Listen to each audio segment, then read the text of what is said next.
Robert Fitzgerald was born on April 2nd, 1932, to two lovely parents, Joseph and Isabel Fitzgerald.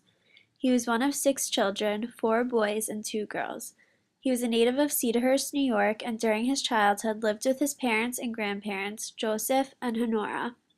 He had a happy childhood, but like most of the families during this time, there were some hardships. World War II had began when he was only 7 years old.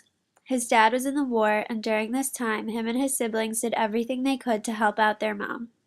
One of the things they did was go around and collect aluminum cans for money. Years later, in 1952, he enlisted in the war himself when he was 20 years old.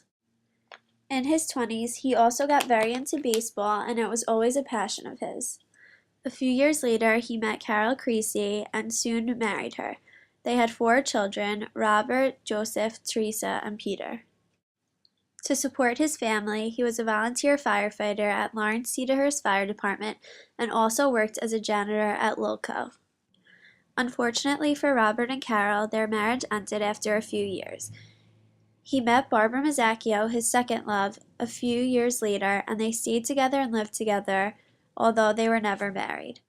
He made it a priority to be heavily involved in his children's life. He worked harder than ever to support his family and give along the way.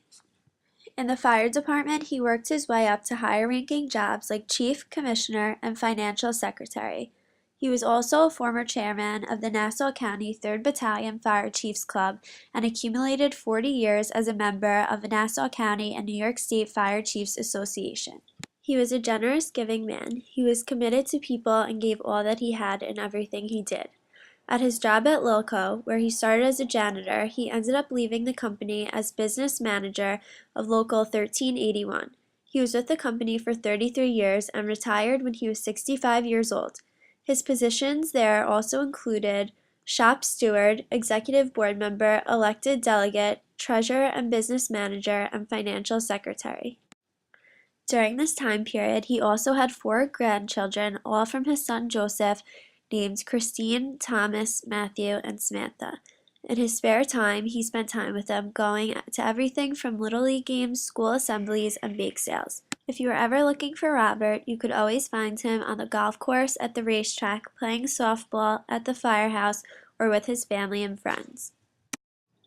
As he got older, he was diagnosed with cancer and lost a hard battle after 4 years.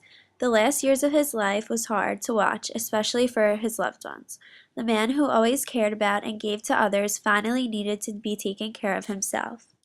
He died on June 7, 2003, but he will always be remembered for the good and the large smile he always carried around with him. He was a generous father, grandfather, and brother. He gave to his community and will forever leave an impact to those who had the honor of knowing him.